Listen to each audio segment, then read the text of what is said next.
Bom, boa noite a todos. Hoje é 2 de dezembro de 2025. A gente vai começar outra reunião de retina do HC da USP. A gente vai começar com um caso clínico que vai ser apresentado pela Júlia Aragão, que é R3. Júlia? Boa noite a todos, meu nome é Júlia, eu sou residente do terceiro ano aqui da oftalmologia do Hospital das Clínicas. Eu queria agradecer ao Dr. Sérgio pela ajuda na elaboração dos slides e apresentação, e ao Dr. Fábio Marinho e Dr. Bernardo Martins que conduziram e disponibilizaram o caso.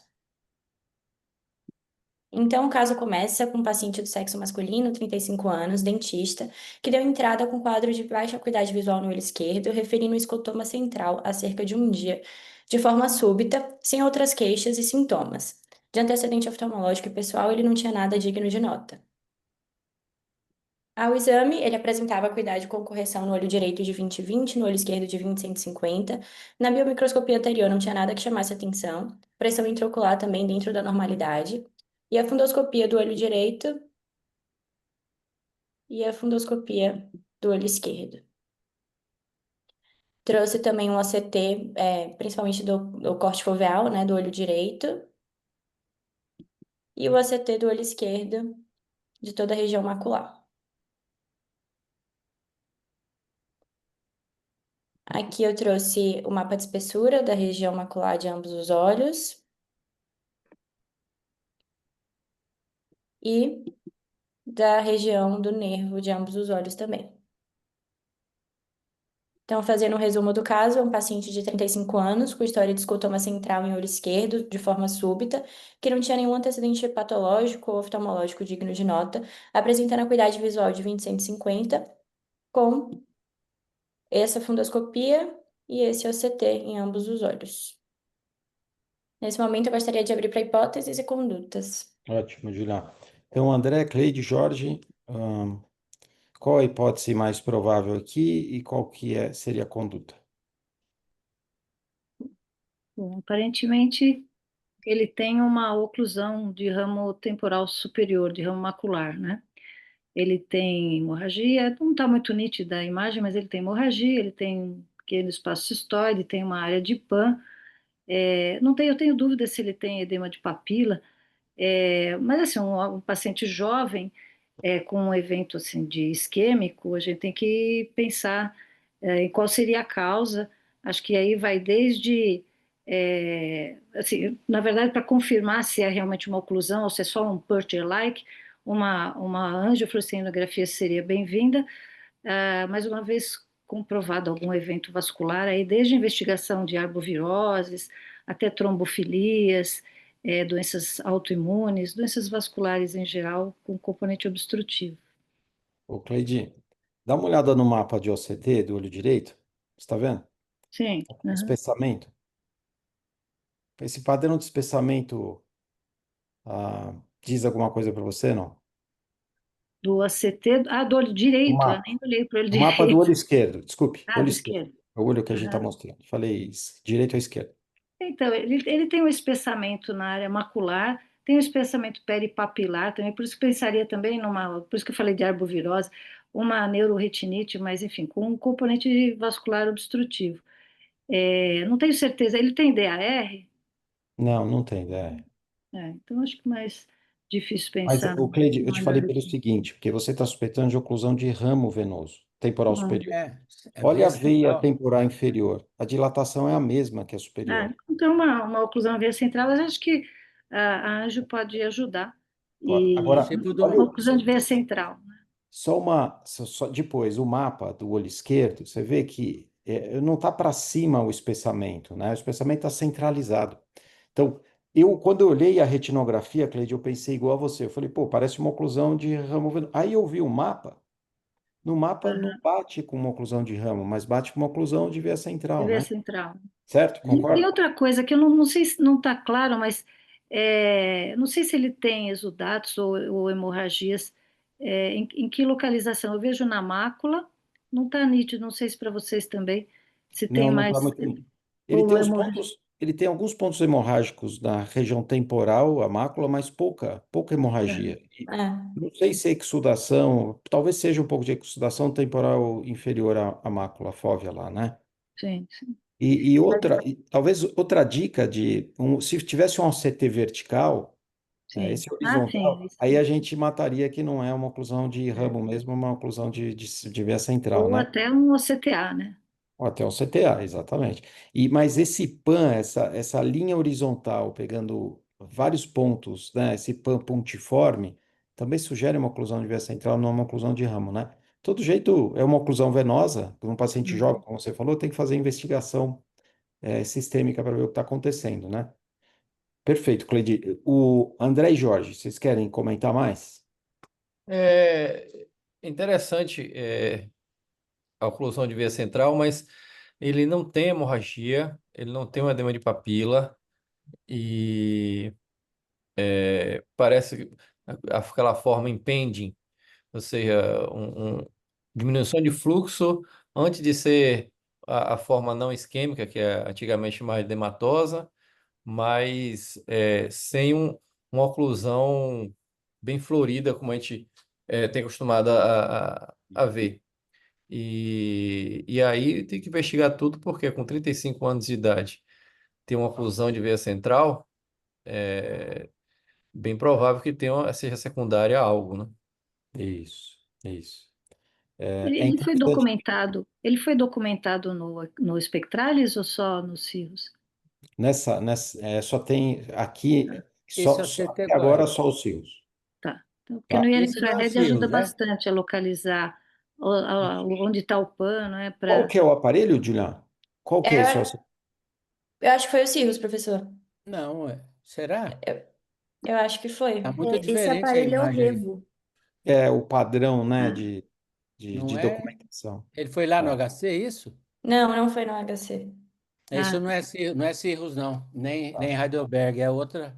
É o Revo da Optopol, esse ah, aparelho. É, É, pode ser Optopol, é isso mesmo. o Revo, que é um aparelho bem bom, hein? Mas ele tem um Olha, o edeminha de Revo, papila assim aí, tá vendo?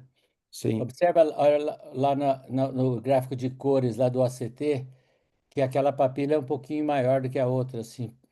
Dá a impressão sim, que tem um tiquinho, sabe? sim. O Revo é um aparelho polonês, é muito bom, É. muito bom.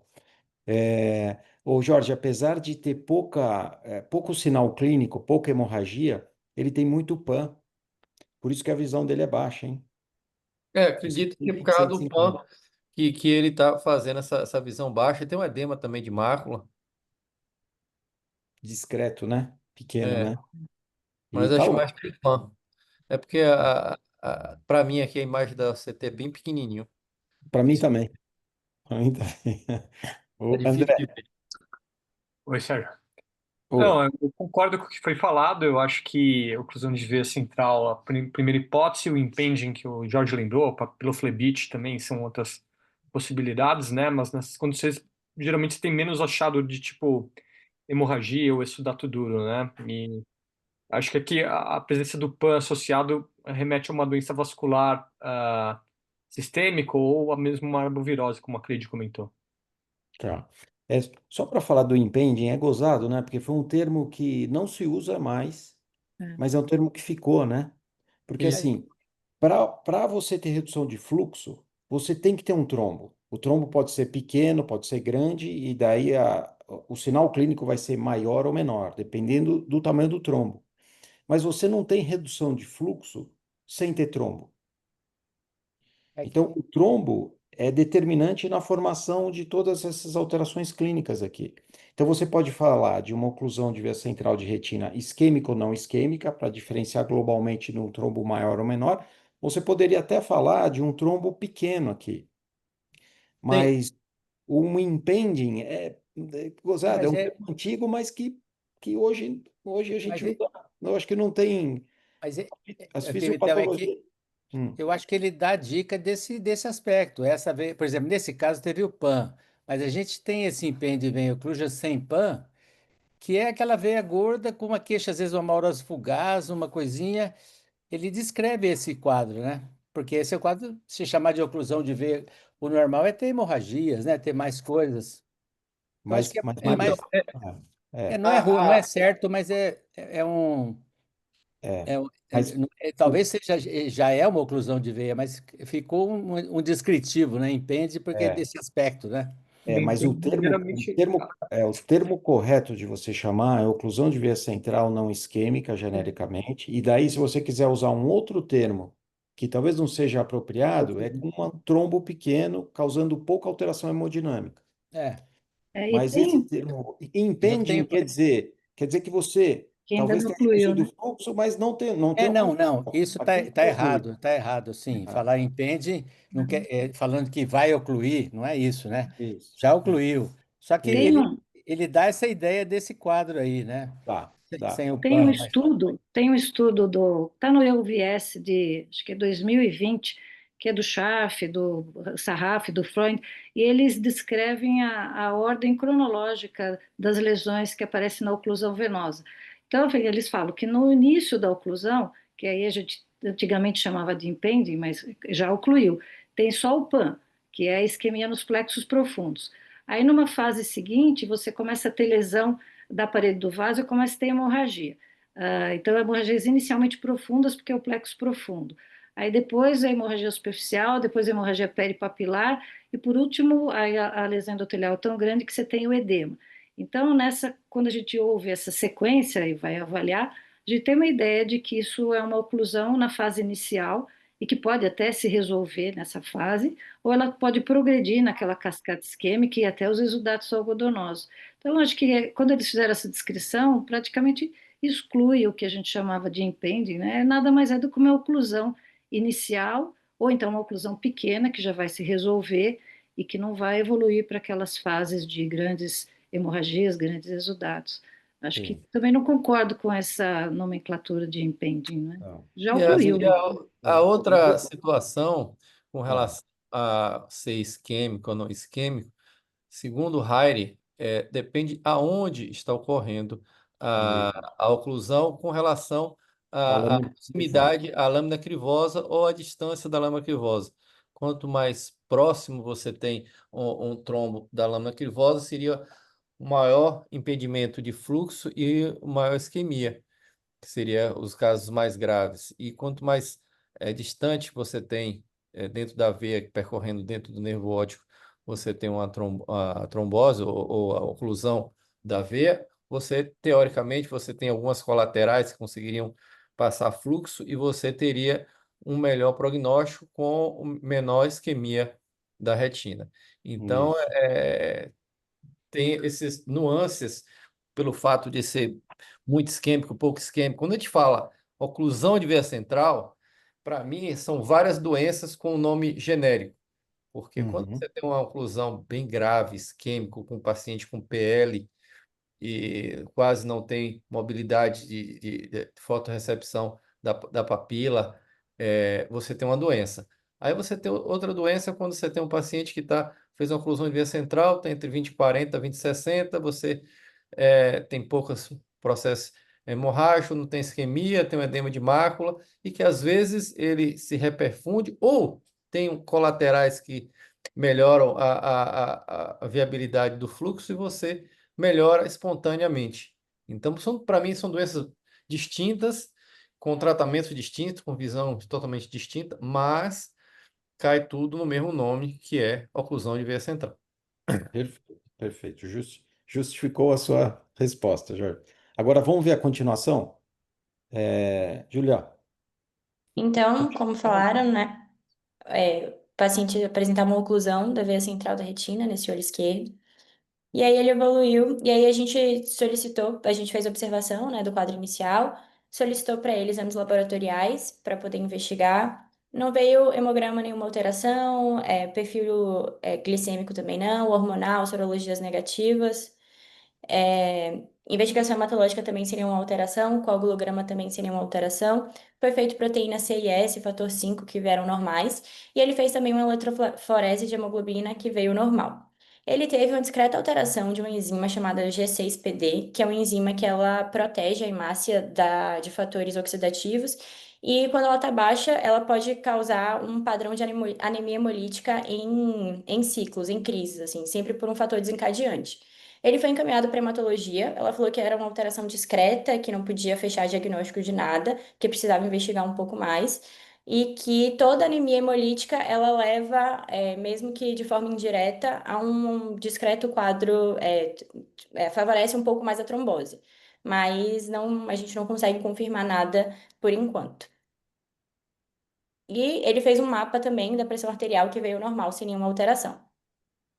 O paciente voltou 7 dias depois, se queixando de piora da acuidade visual nesse olho. Então, nesse momento, ele apresentava, acuidade visual de conta-dedos a 1 metro e a fundoscopia a seguir.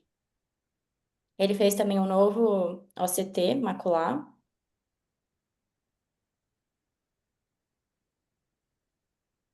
Aqui, um corte mais foveal.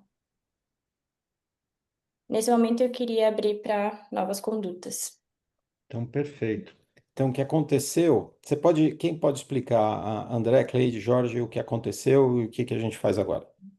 Aconteceu o que está escrito lá no Venus Occlusive Study, que em 4 meses, quase 40% dos pacientes vão para a forma isquêmica da doença, e ele evoluiu piorando a oclusão, com certeza não tinha colateral, e esse trombo fez um quadro isquêmico. Então, nós temos agora uma outra doença, como eu estava descrevendo, totalmente diferente da primeira. Você tem uma oclusão de veia central isquêmica aí, com todas as consequências, desde risco de glaucoma neovascular, que tinha aquela regra que o glaucoma dos 90 dias, mas às vezes demora mais ou um pouquinho menos, e edema de mácula brutal e necessita de um tratamento.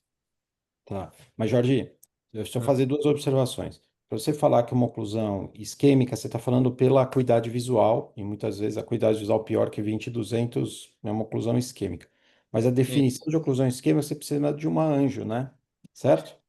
Você É, precisa de um se, anjo para ver, quantificar a área de exclusão capilar para chamar de isquêmica. Aparentemente é isso. Concordo com você. Concordo com você, mas se você pensar lá atrás, quando o Haier era vivo, ele tinha debates incríveis, porque ele acreditava que a angiografia não era o principal exame para definir a isquemia de oclusão. Ele ia da acuidade visual, que era um dos sinais muito importantes, a, o reflexo fotomotor, a eletroretinograma.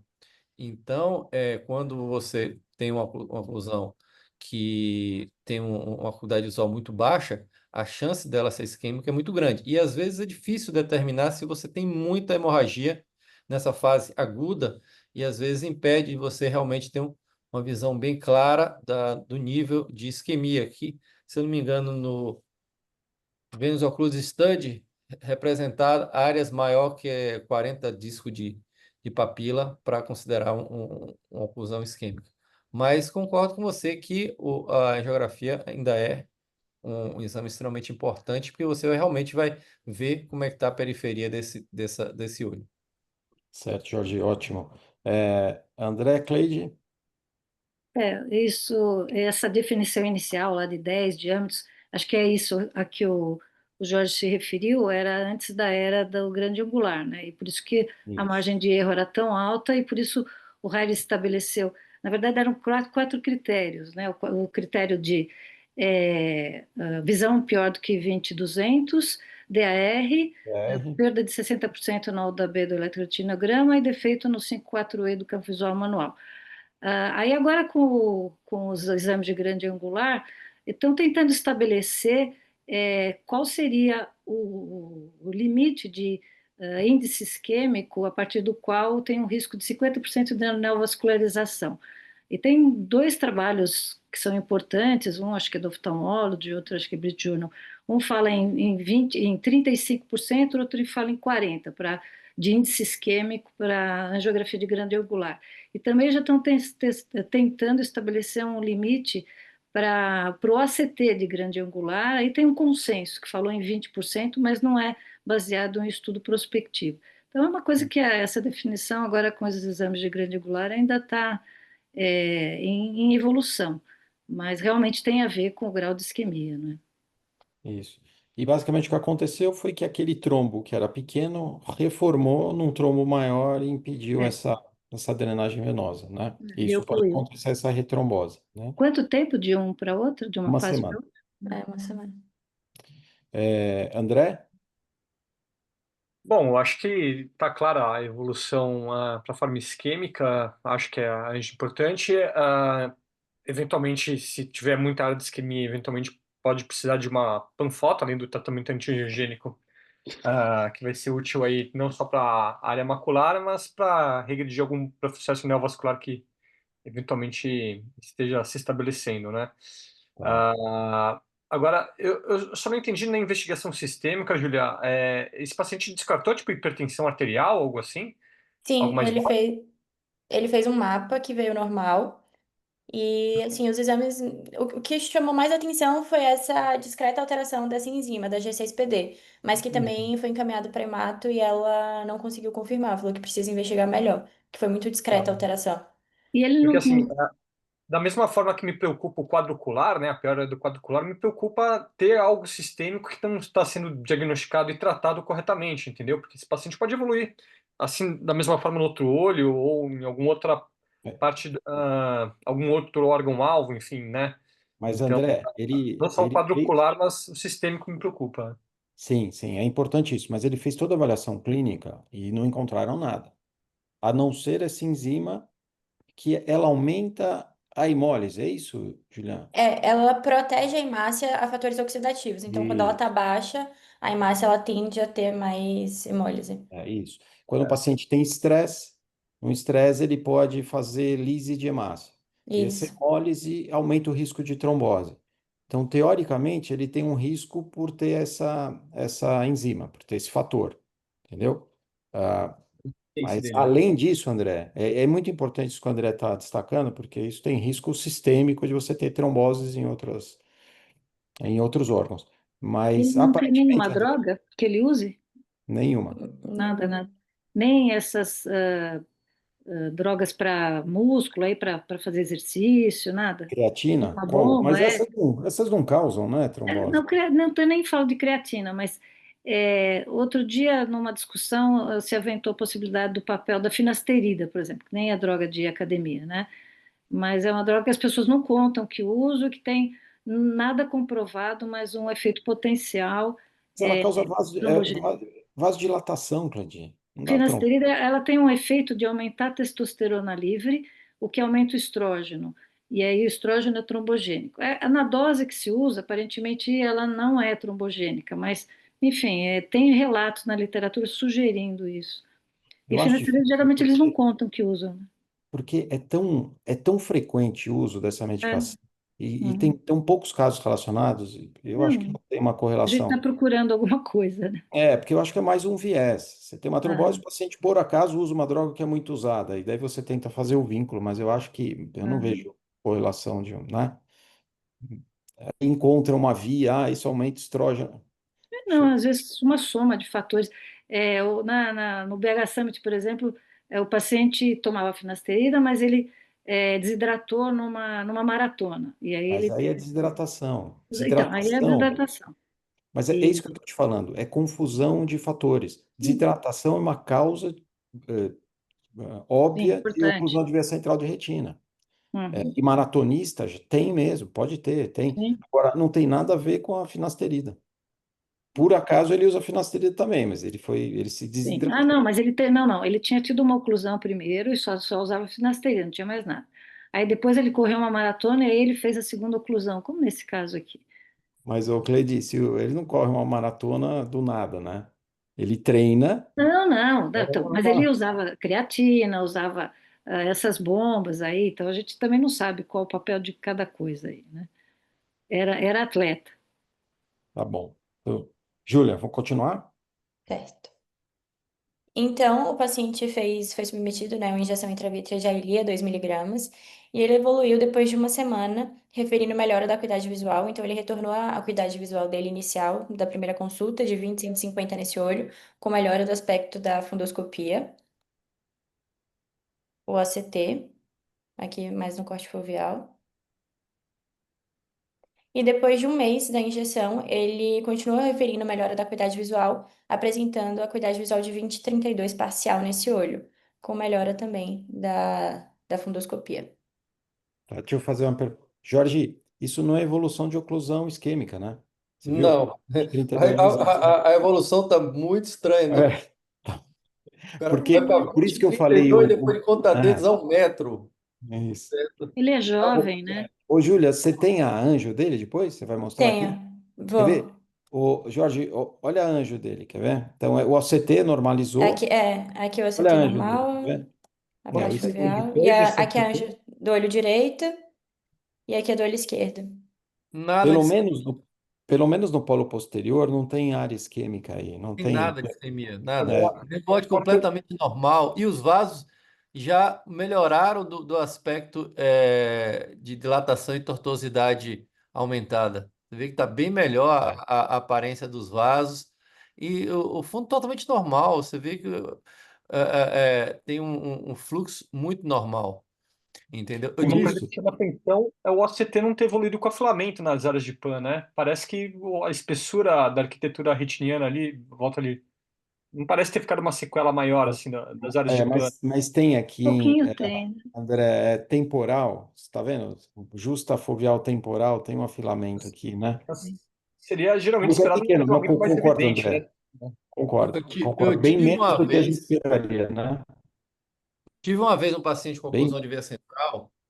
Não era tão jovem como esse, era um paciente já de 50 anos, e que respondeu extremamente bem, chegava a fazer uma melhora da perfusão superficial, as áreas de isquemia melhoravam com a injeção, e a causa base, ele tinha mieloma múltiplo, e respondia maravilhosamente bem, certo? Bem interessante o comportamento dele. É muito semelhante a esse comportamento aí agora que o paciente vem de um quadro extremamente grave e com a ilia se transforma num quadro com perfusão praticamente normal. sim, sim. Júlia, vamos continuar? Doutor Sérgio, eu posso fazer um comentário? É mais uma dúvida, Olivia, na vai. verdade. Sim, É porque, claro. assim, me chamou muita atenção o quadro peripapilar dele na segunda oclusão. Um edema de Uhum. papila, hemorragias muito Grande, né? exuberantes. E depois da Isso. resolução, me parece ter alguma palidez de papila. Nesse caso, às vezes não É. seria interessante algum exame de imagem, de órbita, Aí eu alguma coisa? perguntaria para o professor Mário Monteiro, que está aqui. Quer ver? Júlia, a gente teve essa dúvida também se ele tivesse uma isquemia dessa Sim, região papilar, mas a visão é que, muito boa. Mostra o nervo de novo, a depois, foto. Quer ver? É isso que a Lívia está chamando a atenção, tá vendo? Lívia, eu achei que a incidência talvez de luz aí Uhum, simulasse uma atrofia de nervo, sabe? Tá uhum, parecendo que tá muito estourado no flash. Se você pegar No embaixo flash. dessa área muito É, clara, eu não tenho certeza que esse nervo óptico É, realmente foi para uma é, palidez tão é, intensa, com um flash que jogaram muito eu, elevado. uhum. é aquele eu acho, mesmo, Lívia. é o mesmo caso que a gente estava discutindo antes, eu dei uma saidinha, é? É o mesmo é. caso que fez uma oclusão Foi, maior foi e evoluindo, né? ele evoluiu para uma oclusão maior, mas respondeu super bem com a ilia, uma Ali injeção, ele é. está com 30 de Não, eu acho visão, que e não aí a precisa gente acha nada, que. não. Eu acho É, que não precisa de. Claro que pode passar pela cabeça, mas não precisa de ter algo na órbita, não. A oclusão de veia às vezes faz isso aí, dá Uhum. essa piorada na cara da gente assim. Às vezes a certo. gente pensa que é levinha. Eu já tive alguns que vieram só com escurecimento transitório da É, visão, sabe? sim. E Mas 20/20, tudo normal, e de repente volta com você pior, assim. Mas, Mário, o que a gente está perguntando é essa foto é com wire, sabe, Lívia? Então, quer Uhum. dizer, a Ah, o cara. posição da câmera pode simular uma palidez de disco, Mário, que a gente acha que é da incidência de luz aí, porque Não, tá certo. É porque na outra foto que você pôs em seguida já não tinha, quer ver? Anda um é, pouquinho. Você mostrou uma outra depois, não foi? Essa é a mais essa é a última. recente. A mais Ele tem recente? anterior. Aham. Mas veja, mesmo que tenha, vamos supor que tenha um pouco de palidez, ele tendo tido PAN, tendo tido a isquemia, ele pode ter um pouco também. Eu não sei se foi muito tempo depois, entendeu? Uhum. Aham, Mas você vê que lá no início não tinha nada, era. é. Então, acho que É, isso aí, porque você está com 20/32, mas como é o campo visual desse paciente? não, a gente não tem o campo. A gente não tem o Às campo. vezes. Mas a gente tem uma angioma normal, Hum, toda a perfusão do poro posterior e peripapilar normal. é. Então, eu acho que essa Deve ser câmera é uma mais câmera deve ser mais da portátil. foto mesmo, é. É, Uhum, o Air é uma câmera portátil, então dependendo de como você incidiu a luz nele, você pega você simula uma atrofia de nervo que ele não tem. Acho que é mais a foto. Foto estourada, como uhum. o Jorge comentou, né? Tá bom. Então vamos seguir? Então, é, a AngioFlu, né, que a gente já mostrou. E o paciente ele também não apresentava isquemia periférica. E aí, nesse momento, eu gostaria de saber se alguém teria alguma conduta, se indicaria fazer laser ou algo Então, a Laser aqui mais. eu ele está com indico. 1 mês de injeção, está sem edema. Vocês Isso, observariam ou fariam um tratamento tipo tratar e estender? Observaria. Também É, Já só deu uma observaria. discussão no Isso. ano passado no Mundial que se todo mundo fazia dose de carga em oclusão de veia central, fazia 3 injeções. A maioria não, faz uma injeção e vai observando. Se continuar com edema, faz as 3. Mas É, não é necessariamente você tem que fazer dose de carga. E num caso desse que respondeu brilhantemente bem, eu acompanharia mês a mês esse paciente. Agora, realmente acompanharia mês a mês, se possível é. fosse, né? Você também, André? Sim, sim. Tá. Eu faria. Nesse momento, eu não continuaria nenhum tratamento, só observaria. Então, Julia, é unânime. Quer dizer, tratamento uhum, PRN, a gente vai observar esse paciente de perto, mas não precisa tratar. Porque a gente perfeito. personaliza o tratamento. Ele é jovem, tem 35 anos, tem uma resposta excelente com uma aplicação só. Tortuosidade venosa, como a Cleide notou, olha, reduziu, perfusão da mácula está normal, então é bem provável que ele não faça mais edema. A gente tem que ver como o André chamou atenção, né, como todos chamaram atenção, o risco clínico dele, que está sendo investigado, não encontraram nada, né, para fazer uma nova trombose. Você tem que ver de perto, mensalmente. Então, PRN, né, mas sem tratamento, tá? Perfeito. Pode seguir. Então, agora dando sequência à revisão de literatura. É uma revisão É, comentada, né, Julia? A gente vai discutir o isso, que falar, certo? Ah, boa. a gente vai abrir para perguntas. Então, a oclusão venosa da retina, ela é a segunda doença vascular retiniana mais comum depois da retinopatia diabética, e ela surge pela formação de um trombo, levando a tríade conhecida de estase, aumento da permeabilidade vascular e extravasamento de líquido, que é inclusive o que gera o edema macular, que é a principal causa de baixa acuidade visual na oclusão. A oclusão da veia, ela ocorre ali no nível da lâmina crivosa, e ela pode ser dividida, como a gente conversou anteriormente, como isquêmica e não isquêmica. A isquêmica, ela apresenta uma área maior de não perfusão capilar, maior risco de neovascularização e o pior prognóstico quando comparada à não isquêmica, que ali, né, por definição, tinha uma área de não perfusão capilar menor do que 10 diâmetros de disco, apresentando menor risco de complicações e melhor prognóstico. Em alguns pacientes, 20% dos pacientes, eles apresentam uma variação anatômica, com divisão da veia central ali no nível da lâmina crivosa, e por isso eles apresentam um quadro de oclusão hemicentral da retina, sendo uma variante da oclusão da veia central. A gente sabe que está mais relacionado a pacientes maiores de 50 anos, né, que apresentam pressão alta, diabetes, dislipidemia, e nos pacientes menores do que 50 anos a gente sempre investiga, como foi o caso desse paciente. Mas aí agora eu queria abrir para vocês se pacientes maiores do que 50 anos também são encaminhados para avaliação clínica. É isso que a gente queria saber, porque normalmente os pacientes acima de 50 anos já têm um fator de risco conhecido. O problema é que muitas vezes o fator de risco conhecido não está bem controlado, né? Então, o que vocês fazem um paciente com, digamos, 70 anos com oclusão de veia central, hipertenso, diabético? Eu, É, particularmente, sempre que pego um primeiro atendimento de um paciente assim, gosto de pedir uma avaliação clínica dele, mesmo ele já tendo os fatores de risco conhecidos, porque, como o Sérgio falou, não sabe como é que está o controle disso, né? Então, eventualmente pedir um mapa, né? Ou Isso. entender melhor como é que está o controle glicêmico com uma glicada, é extremamente importante. Perfeito. Cleide? também, sempre caminho para o clínico, avisando que ele teve um evento venoso de obstrução venosa. A outra coisa que a gente tem que lembrar é que mesmo que o paciente tenha mais de 50 anos, Se ele tiver oclusão bilateral, recorrente, ou se tiver história familiar, aí também tem que fazer a investigação de trombofilia. Mas se não tiver nada disso, Tá. uma investigação clínica, pelo menos para controle dos fatores, né? Perfeito, perfeito. Então, acho que é unânime, certo, André? Você também, né? O André falou, o Jorge falou, quem faltou aí falar? Já- Então, concordo com tudo, e chamaria bem atenção. Bem diferente eu ter uma oclusão de um olho ou oclusão bilateral. Se eu tiver uma oclusão bilateral, eu vou investigar igual um paciente jovem. Não é normal você ter oclusão dos Isso, dois olhos ao mesmo tempo. Quando tá. você tem oclusão de um olho só, o paciente de 70 anos, já é hipertenso, diabético, aí é uma avaliação clínica normal, porque esse paciente deve estar descompensado. Mas se for bilateral, aí é uma investigação mais profunda, com todos os riscos de doença linfoproliferativa com a idade e alterações da coagulação.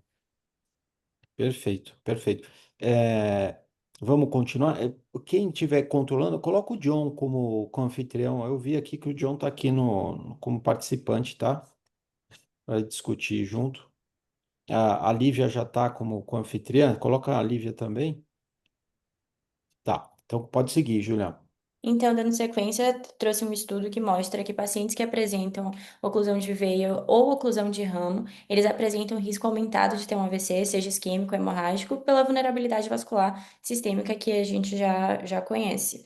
E aí, esse estudo, ele demonstra, né, que esses pacientes devem ser sempre encaminhados para investigação de rotina, com hemograma, eletroforese de proteínas, função renal, avaliação da glicemia, e também da função dos lipídios.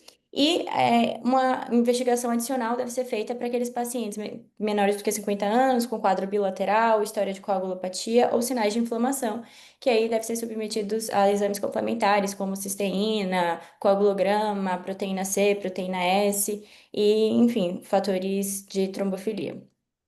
Julia, posso só comentar um exame aqui, como é importante? Eu Claro. acho que aqui a gente tem que fotografar isso aqui e pedir exatamente esses exames com essa indicação. Eu atendi há uns anos atrás um paciente que ele fazia liga de TB numa outra faculdade que não a nossa, e ele chegou com uma oclusão de ramo, só que a oclusão de ramo tinha um aspecto mais de vasculite.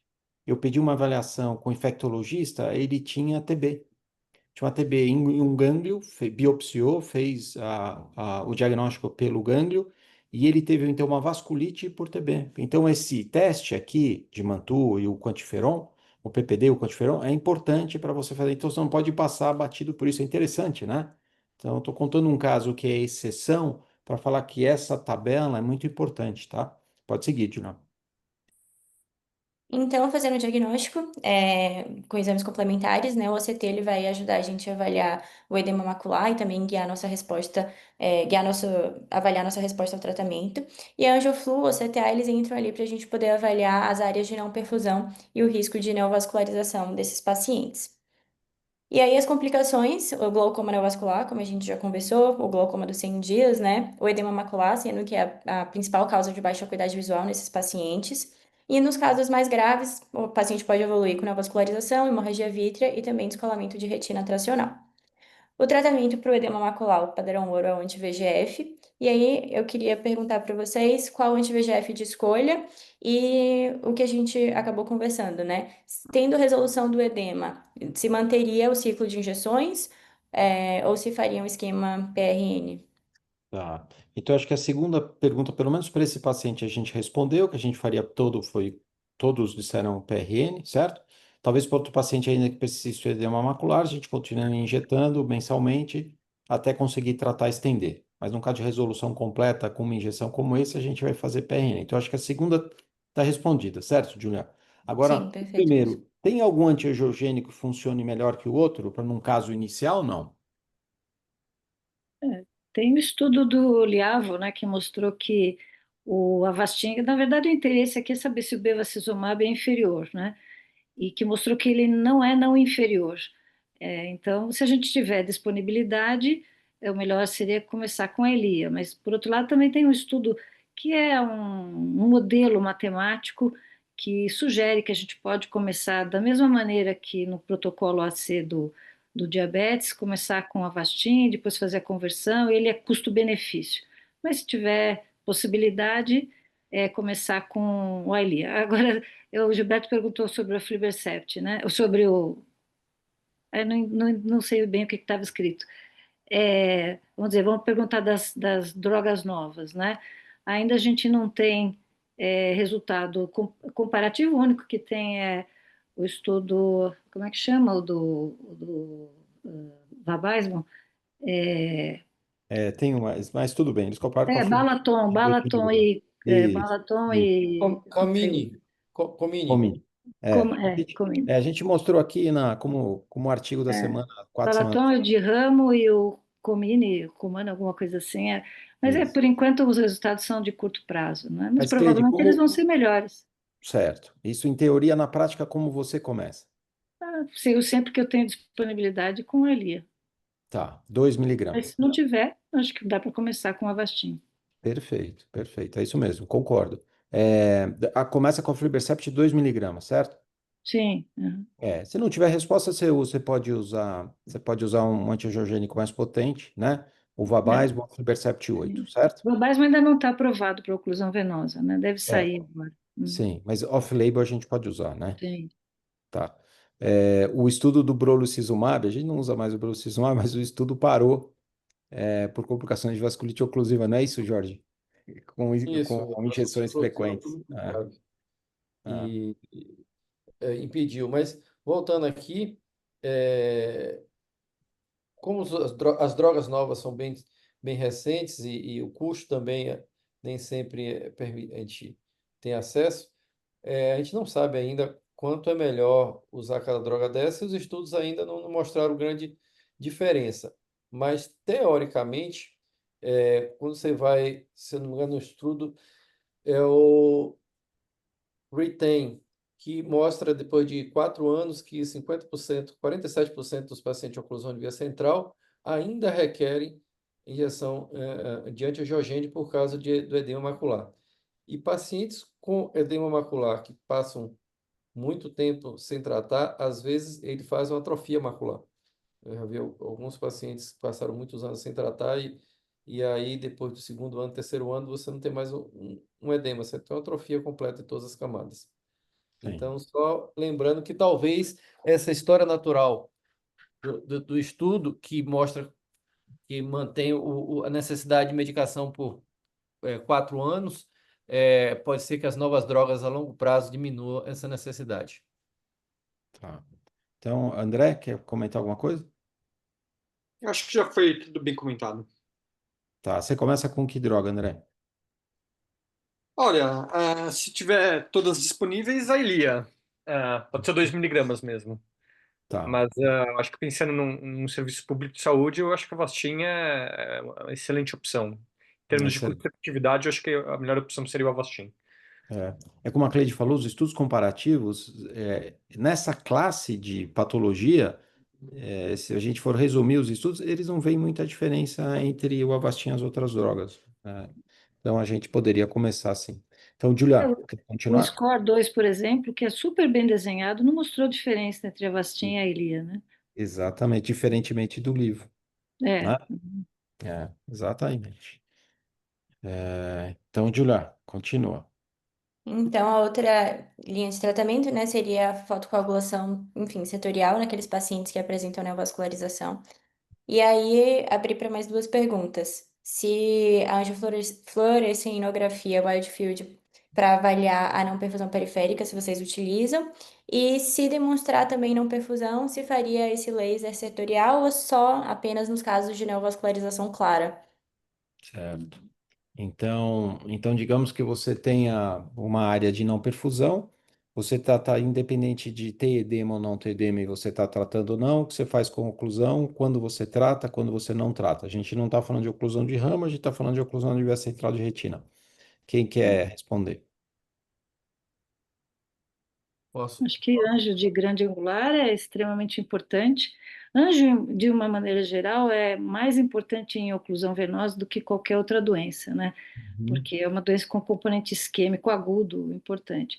De grande angular, ela modificou a nossa visão do que é isquêmico e o que não é no isquêmico, porque muitas vezes Uhum. com 10 diâmetros de papila na foto de 7 campos, Hum, ou menos do que isso, às vezes na periferia tinha uma grande exclusão e por muito isso que mais, o né? erro na avaliação era muito grande. Então, a Sim. anja de grande angular é muito importante, se for possível, claro, né? Até falei desses números que já estabeleceram. O índice isquêmico é a isquemia sobre as áreas isquêmicas sobre a área total perfundida. Então, falam em 35, 40% como um limite para o alto risco de neovascularização. Áreas de não perfusão, tratar sem neovaso, não. Tem que ter neovaso para fazer laser.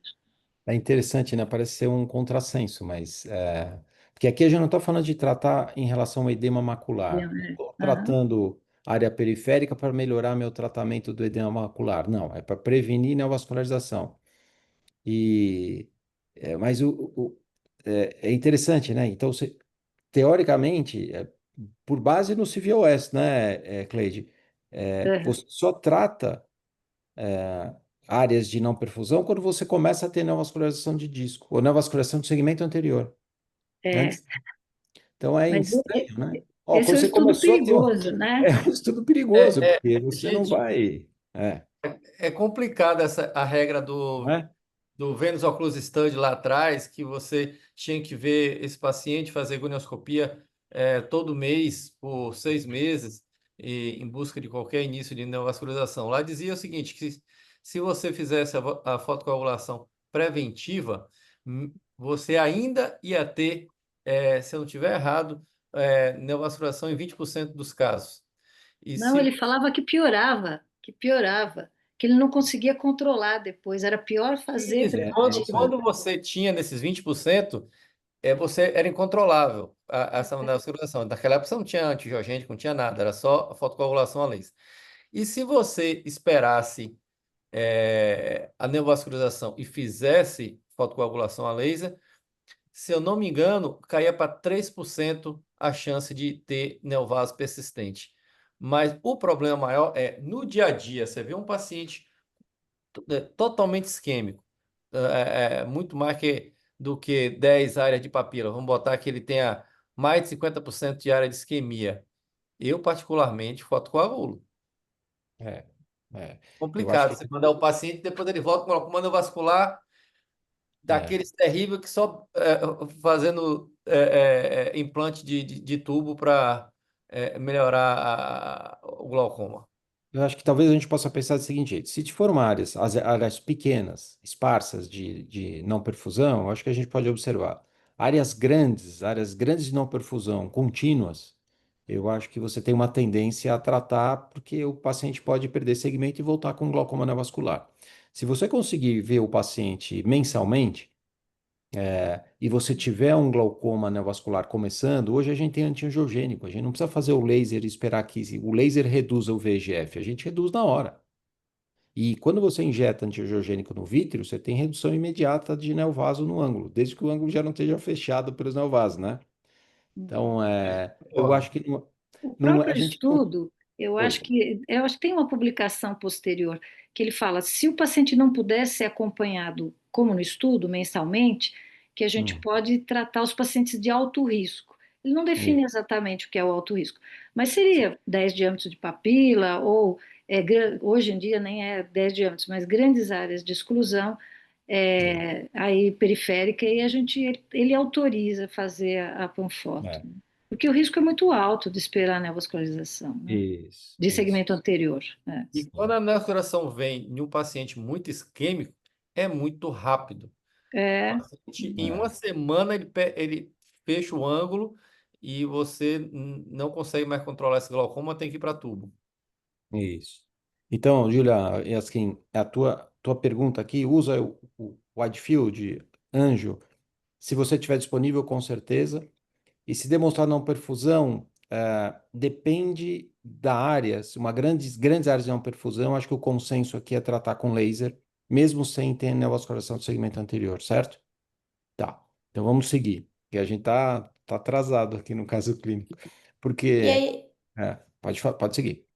E aí a última pergunta seria se alguém teria alguma conduta a mais para poder evitar o glaucoma neovascular, além do que a gente já conversou. O problema aqui é o seguinte: quando a gente trata com antiangiogênico, a gente posterga o aparecimento do glaucoma dos 100 dias, como você chamou, Julião, né? Então, a gente Uhum. está tratando um edema macular e está injetando antiangiogênico, ele não vai fazer glaucoma neovascular, por causa da anti-angiogênese que a gente tá injetando, né? Os fatores. Quando some o edema macular e a gente para de injetar, ou quando a gente estende por muito tempo, ela está respondendo bem, está com tratar estender de 12 semanas. E aí o risco de aparecer o glaucoma neovascular, tá? Porque aí volta ao zero a história natural, certo? Vocês concordam com isso? Então a gente tem que ter um E cuidado. tem Um estudo, um trial, eu estou tentando o lembrar RAVE, que o é um cara RAVE, bem conhecido, que é. E, ele fez por 2 anos antigiogênico nos pacientes isquêmicos, o paciente estava tudo bem, maravilhoso, e ele suspende totalmente de fazer injeção a partir daquele momento, e acompanha esse paciente por 12 meses. Metade dos pacientes fizeram glaucoma vascular. isso Ele aí. só posterga, nesse estudo no RAVE, ele tem o gráfico, né, de acometimento de neovascularidade de segmento posterior, de segmento anterior, e assim, você só joga no tempo para frente, mas a partir do momento que para, a incidência é igualzinha ao do grupo que não fez o tratamento com antiangiogênico, naquilo que ele chama de pré-proliferativo, né? Ele pegou as oclusões venosas isquêmicas com alto risco de neovascularização, um grupo ele só observou e outro tratou com anti-VEGF. Só postergou, não muda a incidência, né? Exatamente. Julia, encerrou? Perfeito, professor. Encerrou. Tá, Essas joia. foram as referências. Tá. Queria agradecer. Tá, a gente que agradece você, viu, Dila? Foi ótimo. A gente sempre, de tempos em tempos, a gente faz uma revisão de um tema grande, né? Então, esse foi de uma oclusão venosa, e por isso que a gente se estendeu mais, né? E a Júlia preparou isso de uma forma super boa. Obrigado, viu, Julia? Obrigada, Excelente. professor. Obrigado. Então, a gente segue com a imagem, o Arthur Maniero, que é R3, que vai apresentar a imagem. Arthur?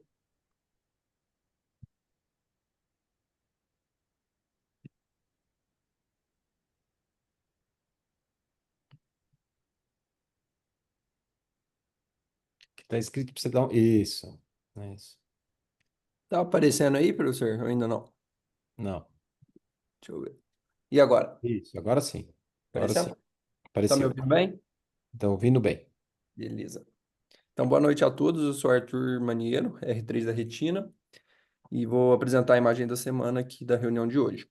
Gostaria de agradecer ao professor Sérgio aí pela ajuda na elaboração da apresentação. Então, passou aí? Passou, sim. Então, a paciente é uma paciente feminina de 40 anos, com queixa de perda visual progressiva e perda do campo visual, também com uma queixa de nictalopia. Essa é a retinografia do olho direito da paciente, e aqui em sequência a retinografia do olho esquerdo. Então, frente a essa imagem, eu já gostaria de abrir aí para possíveis hipóteses. Tá bom. Quem quer comentar? Essa paciente tem alguma cirurgia prévia ou não? E por que você Não, está pensando, Hum. André? Não, Qual eventualmente cirurgia uma você está deficiência pensando? de vitamina A poderia cursar com isso, né? Isso. Então, se tivesse uma cirurgia de estômago, né? Hoje se usa Bariátrica. pouco, né? Não é a É, bariátrica? bypass, né? Então, aí você tem hipovitaminose A, hipovitaminose A, você pode ter essas lesões esbranquiçadas, né? Que são os depósitos na retina externa, né? No EPR, certo? Tanto no polo posterior quanto na periferia. Começa na periferia, né? No equador, na verdade, né? Aí você faz dosagem de vitamina A. Esse é um diagnóstico diferencial e os pacientes podem até ter nictalopia por mau funcionamento de bastonete, certo? O Tá, outro seria a retinite punctatalbescens, né, que é um quadro isso, que evolui de uma forma parecida com a retinose pigmentar na fase final, mas no isso, começo a nictalopia, esses depósitos, e ela já tem umas alterações pigmentares aí, já dá para ver aí, também. temporalmente. Então, outras causas seriam as distrofias de retina, né? Então, a retinite punctata albescens seria uma delas, certo? É, Que mais? acho que outro diagnóstico também seria distrofia de Biet, cristalina de Isso aí, gente. Biet. Então, Isso. outra distrofia, Biet. que dão um Uhum. quadro muito parecido com esse, né? Essas alterações, esses pontinhos esbranquiçados, essas áreas de atrofia, alterações pigmentares, nictalopia, certo? Então, outra distrofia. Então, a gente tem deficiências nutricionais, hipovitaminose A, distrofias de retina, algum outro grupo que vocês pensariam, não? É, Não seria exatamente tão difuso, seria algo mais localizado na porção central da macular, mas depósito tipo tamoxifeno, é, Isso. poderia eventualmente. Eu não justificaria a Tá. nictalopia, aí fica mais É, distante. não Mas talvez é. alguma justificaria. toxicidade medicamentosa pode eventualmente cursar com alguma lesão assim. Cantaxantina, É, né? Eu nunca vi aqui no Brasil, mas tem descrição, então essas alterações, então, tóxicas, né? tóxicas, certo? Toxicidade. Então, outro grupo, toxicidade, é, Tem uns quadros de insuficiência renal grave que dão depósitos, mas também não é desse jeito, mas dão depósitos brilhantes. Alguns são perivasculares e outros são mais difusos na retina, hiperoxalúria. isso. Pacientes com lesões renais É. avançadas, crônicas, né? Insuficiência renal crônica. Perfeito, perfeito. Eu acho que são todas as hipóteses aqui. Arthur, vamos ver a avaliação multimodal desse paciente para ver qual delas a gente fecha? Vamos sim. Vou dar sequência aqui com mais exames. Aqui uma autofluor grande angular do olho direito, olho esquerdo. Alguém gostaria de fazer um comentário? Eu posso seguir. Alteração pigmentar difusa. É, então a gente mostra várias áreas de hipoalto aqui, né? Sugere distrofia, né? É, É se isso, cai com sugere. distrofia aí, acho que a Cleide vai ganhar o jantar. Hum. Ou a Lívia. Acho que não vai ser tão fácil. É, tá mais para a Lívia, que é mais difícil. É, Piet. aqui a gente vê mais. Mas diferenciar, a gente vai ter que fazer a tipagem genética. Arthur, pode ir descrevendo aí. Então, dando sequência aqui com o red free do olho direito e do olho esquerdo. Certo? Pode seguir. OCT do olho direito. Tá. A perda de fotorreceptores aí. Perda grande de retina externa, né? É, Mantém a fóvea, mesmo na fóvea você tem alterações, e saiu da fóvea você já tem uma perda extensa de retina externa, né? Até com degeneração cística de retina. isso. Bem característico de distrofia. Tá. E por aqui o campo visual de ambos os olhos. Tá, com envolvimento até da região central, que a gente vê que são aquelas áreas de perda de retina externa, certo? Muito bom. É, pode seguir, Arthur. Eu acho que já foram falar todos os diagnósticos aqui. Só Sim. fechar. Então, para essa paciente foi fechado o diagnóstico de distrofia cristalina de Biet, como a Lívia falou muito bem, através do teste genético. Perfeito. Você quer rever, então, como é que ela se manifesta para a gente fazer uma revisão? Iniciar Isso. a questão já, professor? Sim, pode começar. Então, a distrofia de Biet tem como achados característicos principais ser uma doença hereditária, caracterizada por depósitos lipídicos refringentes na retina e às vezes também na córnea, e produzindo também uma atrofia progressiva do complexo EPR corocapilar. Ela tipicamente manifesta-se pelos sintomas que a nossa paciente apresentou: perda de visual progressiva, nictalopia e constrição do campo visual. A herança genética dela é autossômica recessiva e o gene principal é o CYP4V2, que é uma enzima do metabolismo de ácidos graxos. E lembrando que a correlação genótipo-fenótipo é variável e o teste molecular confirma o diagnóstico. Então, a fisiopatologia é basicamente a mutação desse gene, que leva à alteração do metabolismo lipídico no EPR e na coroide, causando um acúmulo de complexos lipídicos e cristais, causando também um dano progressivo do EPR e atrofia de coroide. As manifestações clínicas, normalmente ela se inicia por volta da segunda e quarta década de vida, os sintomas como já relatados anteriormente, e no exame a gente vai observar esses cristais amarelos brancos brilhantes na retina, e também pode ter esses depósitos na córnea, só que cerca de 1/3 dos pacientes vão apresentar essas alterações corneanas. Aqui eu coloquei dois fundos de olhos, demonstrando esses depósitos, e associado a áreas de atrofia do EPR e esclerose vascular coroidal, podem acontecer em casos mais avançados dessa doença. Na autofluorescência, a gente vê esse padrão de hipoautofluorescência, correspondendo a áreas de depósitos, e hiperautofluorescência pontual em alguns casos. O padrão posterior é variável e na autofluor a gente consegue observar uma ampliação da extensão das lesões no EPR que não são visíveis na retinografia colorida. Já no OCT, a gente pode observar esses cristais como pontos hiperrefletivos na região do complexo EPR-BRU e também pode haver tubulações na retina externa e perda de zona elipsoide com atrofia da coriocapilar. Os principais diagnósticos diferenciais também foram citados aí, que são as retinopatias de depósito, cistos lipídicos, cistinose e depósitos cristalinos secundários a medicações. Alterações lipídicas hereditárias e também a retinose pigmentar, em algumas formas atípicas dela, podem apresentar esse padrão. Então, por fim, a doença de Biet é uma distrofia rara, associada a mutações nesse gene, que é o CYP4V2, e associado a achados típicos multimodais, como nossa paciente apresentou, cristais, atrofia de EPR e coriocapilar. O diagnóstico é baseado no exame clínico, com imagem multimodal e confirmação por exame genético.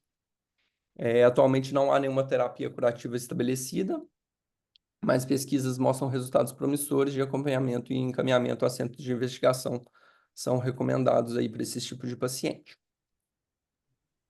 Aqui minhas referências da apresentação, e é Ótimo. basicamente isso.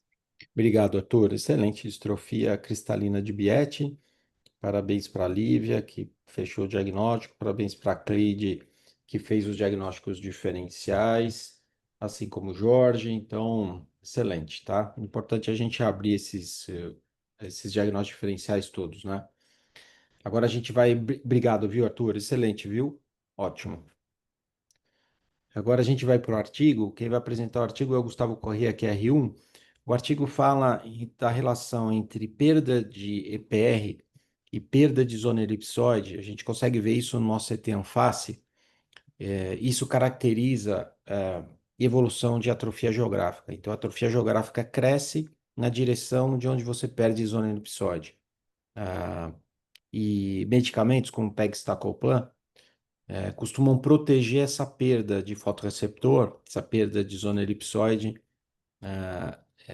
que é um marcador de perda nesses exames de OCT face, né? Então, o Gustavo vai rever essas características de evolução, né? Então, Gustavo, fica à vontade aí para apresentar. Bom, boa noite a todos. Meu nome é Gustavo, eu sou R1 aqui do serviço e hoje eu vou apresentar o artigo da semana. Antes de tudo, eu queria começar agradecendo ao professor Sérgio, ao R2, o Dr. João Pedro e ao R1, o Dr. Henrique José Henrique, que ajudaram na montagem do trabalho. Bom, Arthur, como... Gustavo, fica melhor Oi. se você colocar no modo de apresentação. Se você der um cliquezinho na tela, aí somem esses slides da tua lateral esquerda e a tela fica maior. Eu acho que você vai apresentar melhor. Vê se você consegue. Se não Deixa eu ver conseguir, se não eu tem acho problema. aqui. Peraí. Coloca no modo de apresentação. Deve ter em algum lugar aí na sua tela. Tem aqui, deixa eu só encontrar, só um momento. Talvez essa seta apresentação de slides, talvez do lado, se você clicar, aparece alguma forma de apresentar eles enchendo a tela aí. Tá vendo? Aqui em cima, do lado do Isso. compartilhar, do lado esquerdo do Peraí. compartilhar, não tem Aqui? apresentação do slide? Não, aqui não. Aqui não tá aparecendo pra mim. Deixa eu só ver aqui se Gustavo, tá aparecendo. apresenta a sua tela inteira em vez de apresentação de slides quando você for fazer o compartilhamento da sua tela. Tá. Que eu não tô achando aqui, eu não tenho costume muito de usar o Zoom, então eu tô meio perdido aqui no aplicativo. Tá. É melhor o Gustavo entrar, compartilhar novamente, descompartilhar e compartilhar, ou Vamos lá, o que que vocês acham? Deixa eu só ver aqui se eu consigo. quer ver? Passa o slide seguinte, só para ver como é que vai ficar. Tá bom, só um momento. Vê? Passo seguinte. Como tá aparecendo para vocês? Aqui não Tá. tá, aqui tá, a tela tá igual, não passou. Eu acho melhor você descompartilhar e compartilhar de novo. Eu acho que E vai. quando compartilhar de novo, explica direitinho para ele como ele compartilha. Eu acho que você tem que compartilhar a tela inteira, é isso. É o que Aham. o Flávio colocou aqui, certo? Tudo. Peraí que não tá indo aqui. Deixa eu parar aqui e vou começar de noso. Só um Isso, compartilha de novo. E Uhum. aí, quando você compartilhar, vê se tem aí de compartilhar a Vou tela tentar inteira. aqui. Tela inteira. Aqui, acho que agora vai. Foi? Aí apareceu, deixa eu ver. Ah, isso, aí tá ótimo, Foi? Gustavo. Perfeito, manda Perfeito. ver. Vamos lá Ótimo. então. Deixa eu só reduzir isso aqui. Bom, perfeito. Retomando aqui então, vou dar início à apresentação deste artigo que o Dr. Sérgio já introduziu para vocês. Antes de tudo, eu queria começar abordando brevemente sobre a DMRI, só para contextualizar o artigo. Queria abordar especificamente sobre a DMRI na sua forma seca, que é a forma mais comum de DMRI, estando presente em cerca de 90% dos casos. A doença ela ocorre pelo acúmulo de drusas, né, que se acumulam entre a membrana de Bru e o EPR, e com o tempo, essas drusas acabam, por conta da sua toxicidade, causando uma atrofia gradual das células da mácula. A evolução acaba sendo lenta e progressiva, leva à perda de visão central. Não tem tratamento curativo ainda, mas tem forma de prevenir a progressão da doença, com medicações antioxidantes, mudança de estilo de vida e controle de comorbidades. Eu também queria falar brevemente sobre o pegcetacoplan, que foi uma medicação aprovada recentemente pelo FDA para tratamento da atrofia geográfica. O pegcetacoplan é um inibidor do complemento C3. E o sistema de complemento ele faz parte da imunidade inata.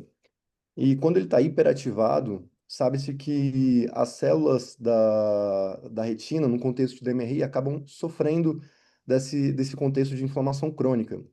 E aí é nesse sentido que o pegcetacoplan acaba atuando como um modulador dessa inflamação crônica, o que leva à redução da progressão das lesões de atrofia geográfica.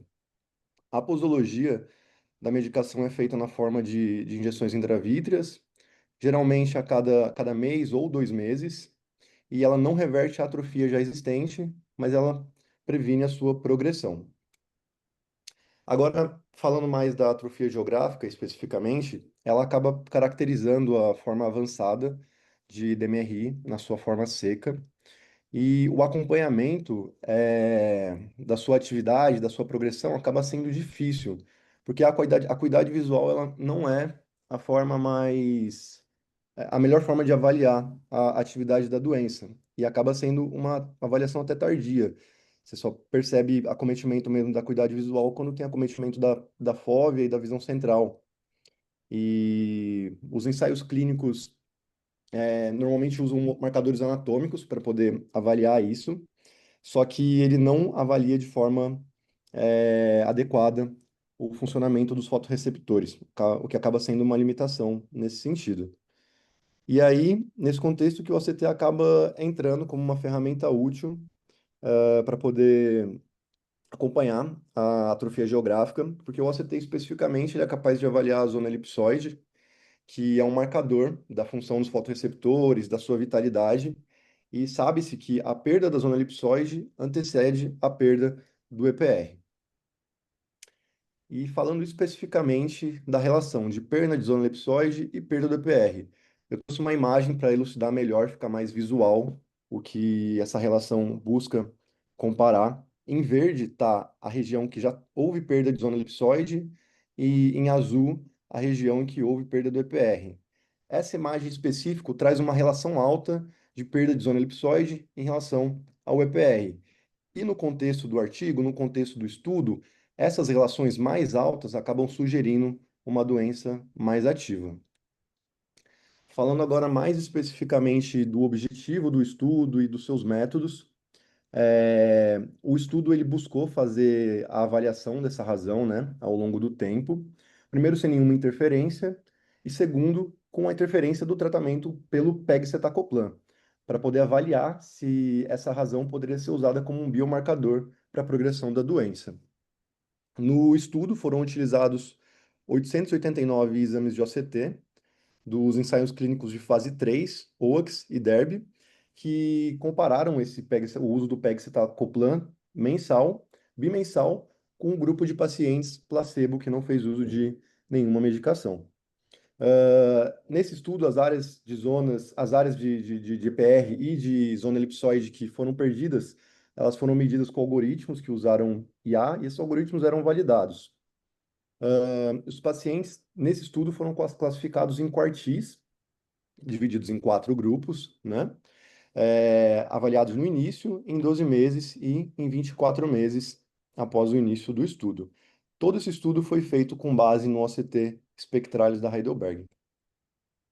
Bom, agora em relação aos resultados.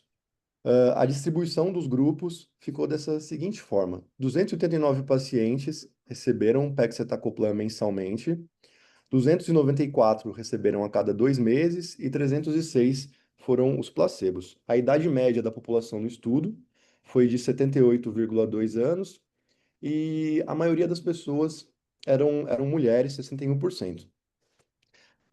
A área de atrofia média no início era de 8,2 milímetros quadrados. E os pacientes que foram incluídos no estudo eram pacientes que já tinham lesões relativamente avançadas, eram pacientes que já tinham uma doença mais avançada, no qual 63% já apresentava lesões subfoveais e 71% lesões multifocais. Ao longo de todo o estudo, apenas 80% dos pacientes que foram seguidos completaram todo o segmento. E agora, falando mais dos resultados e levantando uma discussão do que foi encontrado com o estudo. Avaliando os dados, deu para concluir que houve uma tendência global de queda nessa razão ao longo do tempo. E isso aconteceu em todos os grupos, nos grupos que receberam tratamento e nos grupos que não receberam tratamento. E aí, nesse contexto, duas explicações poderiam ser levantadas para poder explicar o que aconteceu. A primeira seria da história natural da doença, no qual a perda de EPR alcançaria a região onde a zona elipsoide já foi perdida. Como eu falei lá atrás, a zona elipsoide acaba sendo esse marcador de vitalidade dos fotorreceptores e antecede a perda do EPR. A outra maneira de explicar o que aconteceu seria em função do uso do pegcetacoplan, que também teve influência na preservação da zona elipsoide nos pacientes que fizeram o tratamento. Aqui eu trouxe uma imagem que é usada no artigo para poder evidenciar mais o que eles querem discutir. Nas duas figuras de cima, na figura A e na figura B, a gente tem um paciente que tem uma relação de perda de zona elipsoide e de EPR baixa. No início, no baseline, essa relação já era baixa.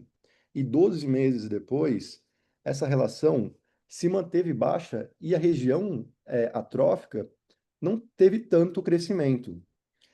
Por outro lado, ali embaixo, a gente tem um outro paciente, um paciente que no início do estudo já apresentava uma relação mais alta de perda de zona elipsoide em relação ao EPR.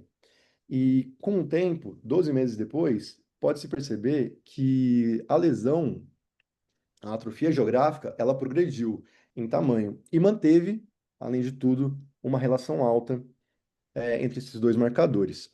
E aí, com base nessa imagem aqui, a gente consegue já tirar algumas conclusões, que a primeira seria que razões mais altas, elas foram associadas a uma progressão mais rápida da atrofia geográfica, e razões mais baixas acabaram correspondendo a uma evolução mais lenta, o que no final das contas poderia ser uma sugestão para uma atividade de doença menor.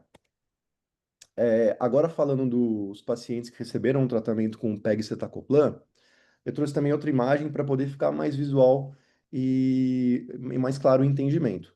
Na esquerda, a gente tem os pacientes que receberam um tratamento e na direita, a gente tem os pacientes que não receberam um tratamento. O retângulo vermelho, ele indica a proporção de pacientes que acabou tendo redução na razão de perda de zona elipsoide em relação ao EPR. Enquanto o retângulo cinza, ele mostra os pacientes que tiveram um aumento nessa relação. E aí, comparando esses dois grupos, fica bem visual que o grupo que recebeu o tratamento, ele teve o benefício de, primeiro, reduzir essa relação e, segundo, não ter aumento nessa relação, comparando aos os pacientes que não receberam o tratamento. E aí, mais especificamente, teve uma maior proporção de pacientes que mudaram para cortes mais baixos em comparação aos pacientes que não receberam tratamento.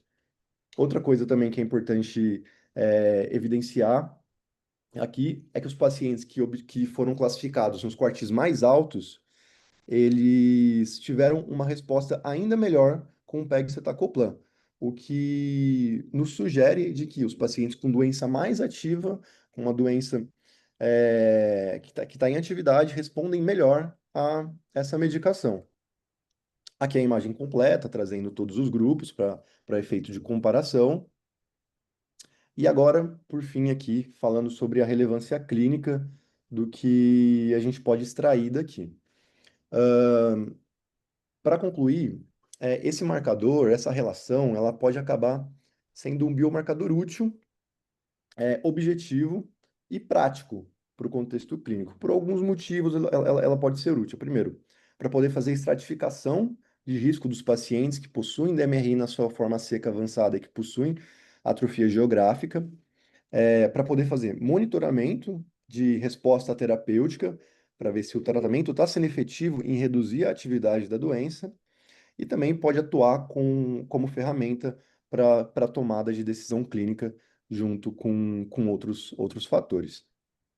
E, por fim, queria falar um pouco só sobre as limitações do estudo.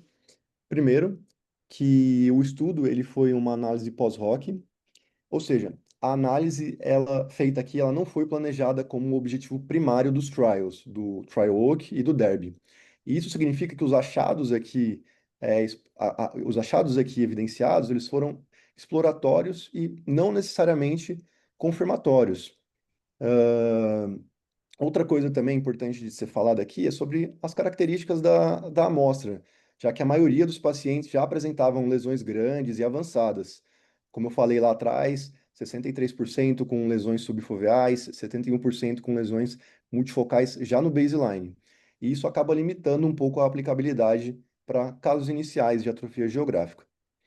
A gente também tem uma limitação técnica, por conta do estudo ter usado apenas o OCT spectralis para análise, e do algoritmo de IA usado ter sido utilizado apenas nesse equipamento. Isso acaba reduzindo um pouco a generalização para a prática clínica, já que outros aparelhos são também amplamente utilizados, como o Cirrus das AIS, entre outros. A metodologia também de segmentação é algo para poder ser destacado, porque embora os algoritmos de deep learning que foram usados aqui, eles foram ditos como validados, ainda existe um risco de ter tido erro de segmentação nas imagens, de ter captação de baixa qualidade ou mesmo artefatos. E por fim, a divisão dos grupos em quartis, o que aumenta a clareza da análise, mas acaba limitando o tamanho de cada subgrupo e, no final das contas, acaba limitando o poder estatístico. Bom, esse foi o artigo. Obrigado. Excelente, Gustavo. Parabéns, tá? Ótima apresentação. Aqui, basicamente, eu acho que a gente pode, o que o Gustavo comentou de decisão de tratamento, se a gente examina o paciente e essa relação é uma relação baixa, quer dizer, existe pouca zona elipsoide ainda preservada em torno da atrofia geográfica, talvez esse paciente não precise ser tratado, porque, como o Gustavo falou, a doença está pouco ativa. Ao contrário, se eu tenho um paciente que tem uma área de atrofia geográfica e ao lado dessa área de atrofia geográfica eu tenho uma área grande de zona elipsoide alterada, afetada, provavelmente você vai ter uma progressão para essa área e é onde o inibidor de complemento, o pegcetacoplan, age mais.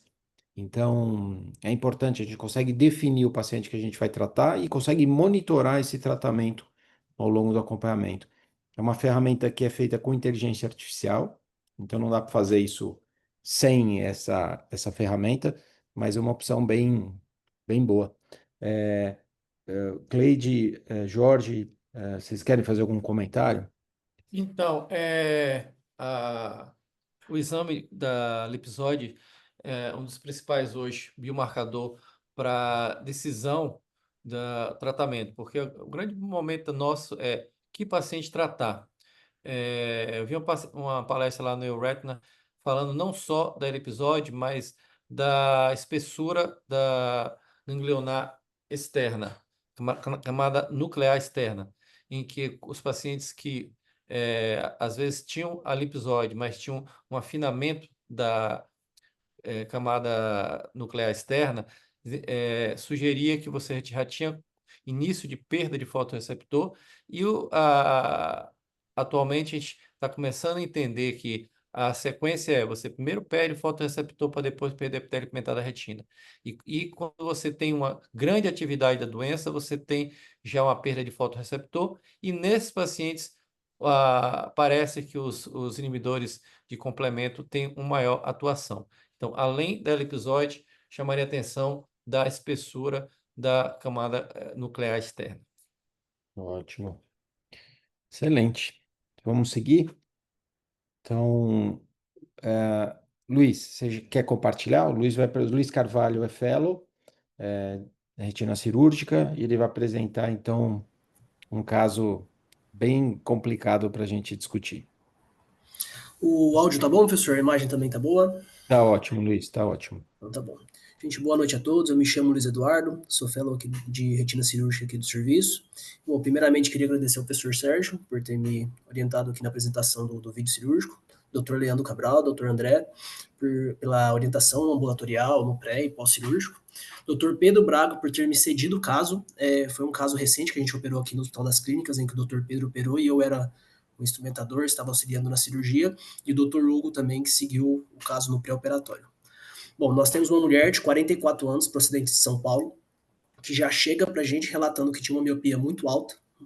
Ela já era bem ciente do caso dela, relatando já uma miopia degenerativa, e que agora, e que ela já tinha um antecedente de só ver vultos em olho esquerdo por causa dessa atrofia da miopia. De antecedente pessoal não tinha nenhuma alteração digna de nota, e a queixa dela era que a visão do olho direito começou a baixar tem uma semana. Ela relata que já tinha uma baixa visão, que ela conseguia enxergar dedos a uma certa distância, mas que ela já não estava enxergando mais esses dedos a essa certa distância. E ao exame, ela só estava conta dedos face no olho direito, no olho esquerdo ela só via vultos. Da biomicroscopia, nenhum achado de nota, e no fundo de olho temos essa imagem aqui. Tá. Você vai mostrar o OCT dessa paciente, Luiz? Não. Vou mostrar, professor. O senhor prefere que primeiro a gente discuta aqui ou... É porque eu acho que é importante, num paciente com esse estafiloma de polo posterior que você está mostrando, uma baixa visual recente, eu acho que a gente tem que ver o OCT, Luiz, senão a gente Excelente. não consegue chegar a uma conclusão do que a gente vai fazer, por que a paciente perdeu visão. Então, você tem aí um estafiloma de polo posterior grande, uma paciente alta míope, com áreas grandes e você consegue ver esclera de atrofia córneo-retiniana, né? E Uhum. aí, vendo o OCT, a gente consegue ver melhor. Aí a gente consegue discutir mais fácil. Show de bola. Então, esse daqui foi o OCT realizado. A qualidade não estava tão boa porque a paciente não conseguia fixar. Vou repassar e já fazer o corte central. Perfeito, Luiz. Aí a gente pode discutir. Então, Hélio, você quer discutir esse OCT e a indicação cirúrgica aqui? Posso? Opa, desculpa. Posso discutir sim, Sérgio. Está me escutando ou não? É que eu Tô estou no escutando, tá celular ótimo. aqui, desculpa. Bom, é um caso desafiador, né? Um paciente que tem estafiloma, a gente vê que tem um descolamento de retina associado a áreas de retinosquise, né? Esses pacientes, em geral, eles têm trações na superfície, né? A gente tenta aliviar, são tanto membrana epirretiniana quanto a limitante fazendo uma tração, e esse estafiloma que forma como se fosse uma cavidade, né, atrás da retina, como se a retina não tivesse tecido para acompanhar o estafiloma, né? E a conduta para esses pacientes é cirurgia macular, né? Hoje é um grande desafio, né, para a gente, esses pacientes. O, se tenta buckle macular, se tenta outras atividades aí, ainda com um pouco pobre, mas a gente tenta aliviar as trações para ver se consegue ter um resultado cirúrgico que permita que o paciente volte a enxergar. Você vê que tem retinosquise, bem característico de uma miopia patológica, né? Até para a gente manipular esses tecidos é difícil, você vê como é que você não tem muito contraste para enxergar, né? Até para manipular o tecido é fino. As pinças você tem dificuldade. Lembrar que a região da esclerotomia você pode fazer um pouquinho mais posterior, né? Para que você tenha uma abordagem mais do polo posterior, né? Mas eu tenderia a fazer dessa forma. O buckle ainda é um desafio para a gente, mas o buckle macular, né? Que Aham. tem sido advogado por alguns colegas, mas que eu pessoalmente não tenho experiência quanto ao uso dele, Sim. e seria mais ou menos nesse sentido. Tá. Luiz, anda um pouquinho mais. Vê se você consegue mostrar a FOV aí, só para ver se tem um buraco macular associado. Você vê esquise, você tem um descolamento macular, só no OCT, só no OCT. Vai devagarinho, vê se você consegue parar na FOV. Eu acho que vai Aparentemente ser não, né? difícil. Porque o exame estava muito difícil, né? Ela não conseguia fixar bem, a gente tentou Sim, fazer sim, isso sim. com Não, só de recortes. você conseguir fazer essa imagem, Luiz, está excelente. Mas então Uhum. ela não tinha um buraco macular, mas tinha uma maculopatia miópica tracional, tem vários estágios. Ela está no estágio avançado dessa tração. Tem retinosquise, retina interna e retina externa, até na fóvea, com esse descolamento na região macular, mas sem buraco macular, certo? É, Jorge, você também faria vitrectomia aqui com remoção de aloide, remoção de limitante interna?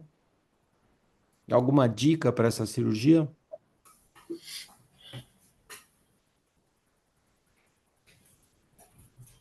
Jorge? Oh, desculpa, eu estava falando sozinho. É, É, eu não tenho grande experiência porque eu tenho um pouco míope aqui na minha região. Não é, miopia não é das coisas que mais acontece pro lado aqui do Nordeste. sorte Mas, sua. ah, sorte minha. Então, só voltando à fisiopatologia, existem dois mecanismos. Nós temos as trações tangenciais e as trações antero-posterior. As trações tangenciais, geralmente você abre um buraco macular e a tração antero-posterior, você abre a esquise e depois você abre um descolamento macular. O que temos aí no estágio 4, segundo a classificação da Bárbara Parolin, e nessa situação, o que ela recomenda, mas eu nunca fiz, nunca tive a oportunidade de fazer, é um banco macular, já que o componente maior é o distanciamento entre a esclera e a retina, e a rigidez da retina, que é responsável pelos vasos, pela limitante interna, ela vai se distanciando e você tem um descolamento de retina. E isso seria tratado com um banco que você voltaria a diminuir a distância natural da retina e da esclera. Mas o que eu já fiz foi fazer o pílio limitante interno, mas não era tão grande, nem era um caso de descolamento de retina, era um caso de maculosquise mesmo, ou seja, o grau intermediário. E fiz o peeling, tentei liberar, não fazer o peeling na fóvea, porque geralmente quando você tem que fazer o sparing da fóvea para evitar que você mesmo induza a abrir um buraco foveal, e botei gás. E esse paciente evoluiu bem, mas depois de alguns anos começou a fazer uma atrofia das camadas da retina e a visão também ficou pobre. Sim. Ele seguiu a história natural como uma história natural ruim, né, Jorge? Puxa Isso, vida. muito ruim. Ah, e perfeito, perfeito. Pedro Braga, você quer comentar aqui como você viu o caso antes de operar, o que que você estava pensando em fazer a cirurgia? Eu vi o vídeo já, o Pedro tecnicamente aqui fez uma cirurgia perfeita, ficou muito bonito, vocês vão ver o vídeo. Mas comenta como você viu o caso antes, quais os desafios que você via e como você programou para fazer isso, Pedro. Oi, professor, tudo bem? Tá, acho que tá dando para ouvir, né? Tá. Eu acho que a maior parte aqui já foi comentado, professor, começando pelo que o Torelli falou, a dificuldade aí é a questão do estafiloma posterior, né, que está intimamente já relacionado com a fisiopatologia, né? Então você tem ali esse alongamento que faz com que a retina não tenha, vamos dizer assim, elasticidade suficiente ali para ocupar o estafiloma, né? Então você está trabalhando com um olho muito alongado. A primeira planejamento ali você tem essa possibilidade de entrar um pouquinho mais posterior. Eu já entrei ali a 4,5, né? Não posteriorizei muitas esclerotomias, mas já para facilitar um pouco. Essa é uma primeira parte. Acho que a segunda é ter a melhor visualização possível, que o doutor Hélio também comentou, porque o contraste aqui realmente é muito ruim, né? Já tive outros casos que foi fazer peeling alto míope e realmente é bem, bem complicado, porque o azul você joga ali umas várias vezes, o Luiz vai mostrar no vídeo, e mesmo assim não cora direito, né? Não é que não cora, né? Aham, O contraste ali dificulta a visualização. Então, acho aham. que os meios estarem bastante transparentes é uma coisa que ajuda muito. Então, essa paciente tinha um cristalino praticamente transparente. Vocês vão ver que ela tinha um pequeno subcapsular posterior, que a princípio eu achei que não ia ser uma dificuldade, mas é incrível como uma coisinha pequena ficou sendo chata ali ao longo da cirurgia. A gente acabou optando por manter o cristalino, mas é uma coisa a ser considerada, é assim, né? Eu acho que o meio, a transparência tem que estar perfeita, a visualização tem que estar muito boa nesses casos. Todo caso, né? Mas aqui acho que em especial, tudo que puder fazer para melhorar é muito importante. Acho que o vídeo não vai ajudar, não vai mostrar exatamente o quão bom estava, né? Teve uma pequena dificuldade na gravação, mas eu acho que esses são os fatores mais importantes que a gente considera. E E o que o Dr. Jorge falou também do Bob Sperling, eu acho muito importante. A gente tentou ali trabalhar um pouco, não vai ficar tão legal no vídeo, que acabou não aparecendo direito, mas é uma dificuldade até porque como a gente não consegue ver tão bem por essa questão do contraste, muitas vezes é mais fácil falar na teoria do que fazer ali na hora, né? Você tem uma retina, Uhum. uma mácula descolada, você tentar fazer o peeling que costuma tracionar, vem a retina como um todo, é uma limitante mais aderida, né? Até pela fisiopatologia, então você tem ela mais grudada, o que gera essa, que faz parte, né, das forças tangenciais que estão causando o problema. Então, ela por si só já é mais aderida do que outras limitantes. Então, tudo isso para você ainda fazer um pelvic sparing é bem difícil, mas eu acho que são as maiores considerações aqui. Você facilitar a manipulação lá e a sua visualização, a gente tentar melhorar ao máximo. Acho que foram os fatores que eu mais fiquei prestando atenção. Perfeito, perfeito. Pedro Luiz, quer seguir? Vamos seguir então? Vou seguir com o vídeo cirúrgico aqui. E bom, a imagem, infelizmente nosso microscópio acabou focando mais na lente, no plano superior, mas bom, a gente vai conseguir entender a cirurgia. Bom, primeiro foi realizado o core. Depois do core, fomos para o DVP, um DVP muito difícil, digno do caso mesmo, né? De toda a fisiopatologia que a gente já comentou previamente. Depois da tentativa de DVP, fizemos a base sob dentação.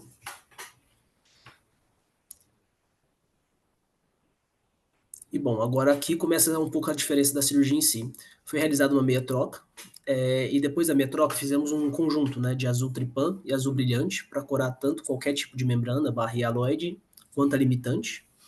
Igual o Dr. Pedro estava falando, muito difícil, né, pelo contraste em si, de ter esse foco. Depois foi usado uma lente de mácula, e vocês vão ver que toda hora vai mudar a imagem. Eu deixei assim mesmo propositalmente para mostrar quando que foi usado a lente de mácula e quando que foi usado o Bion, que a gente estava tentando ver qual que seria a melhor visualização. Primeiro a gente usou a lente de mácula, consegue ver que mesmo com a tentativa do DVP não foi retirado todo o vítreo do polo posterior, então foi delicadamente retirado todas essas trações. Vocês vão ver no decorrer do vídeo que ainda tem mais. Movimento bem, bem fino, né? O Dr. Pedro fez brilhantemente. Agora a imagem sai um pouco do foco, mas daqui a pouco volta. Bom, e aqui já foi usando o Bion. Tinha uma outra região ali ainda com mais membrana ainda, que foi retirado.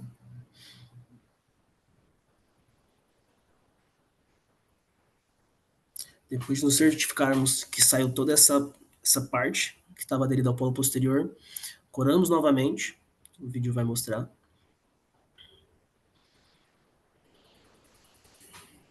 E depois, novamente com a lente de mácula, fomos para o peeling da limitante. Bem difícil, né? O olho muito, muito grande.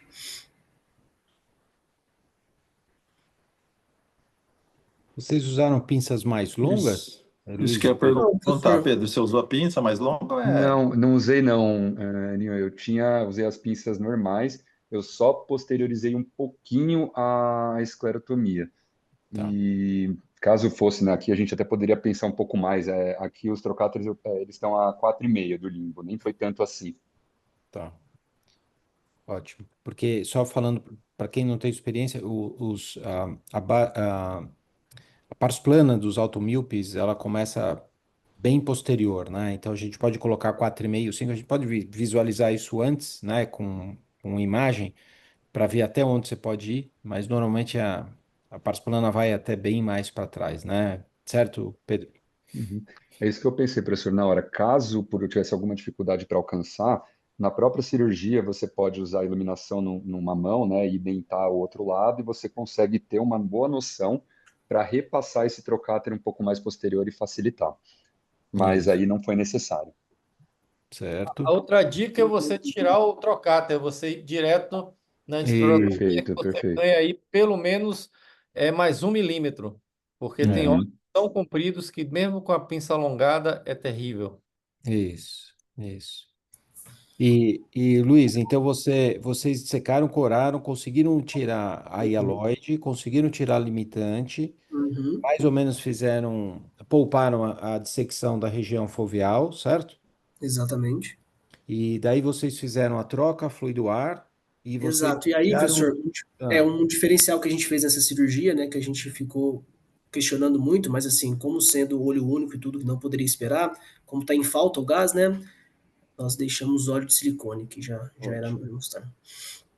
Foi certo. feita toda a A troca. gente tentaria, aqui nesse caso, como já foi dito pelo Dr. Jorge, acho que a minha opção seria aí um gás de curta duração, mas a gente não falta até o C3F8 na situação, então a gente acabou optando pelo óleo, né? Eu preferi não deixar com ar nesse caso. Certo, às vezes certo. um frasco não dá, às vezes, né? De tão grande que é o olho, às É, vezes um frasco não Exato, dá. e não deu. Foi Fora dois. que a capacidade de buoyância do silicone é gás menor, né? maior e a pressão que ela exerce. Qual é a fisiopatologia dessa cirurgia? Você, nesse momento, você está aumentando a flexibilidade da retina, você tira a limitante interna, então a limitante interna ela é rígida. Então, quando você tira Hum, a retina se torna mais elástica, e com uhum, o tamponante, você faz uma pressão para que ela venha a se ajustar novamente à nova conformação anatômica do estafiloma, que está bem mais profundo. Então, o gás ele tem uma ação um pouco melhor do que o óleo. Uhum. uhum. E bom, falando só um pouco assim então do pós-operatório, paciente chegou até relativamente feliz, falou que estava conseguindo enxergar um pouco melhor, objetivamente não, ainda mantinha conta de desface desse primeiro PO. Como podemos ver, já tinha reduzido, vou passar novamente, passou mês rápido, mas comparado ao exame prévio, já deu uma redução do líquido. Sim, E hoje eu vi essa paciente novamente, antes da discussão, no 15º PO, e já estava melhor ainda. E hoje ela referiu uma melhora, ela já estava com conta deles a 50 centímetros, já estava conseguindo se localizar mais. Então ela tá bem satisfeita com o procedimento e podemos ver que, a priori, está tendo uma boa evolução. perfeito, perfeito.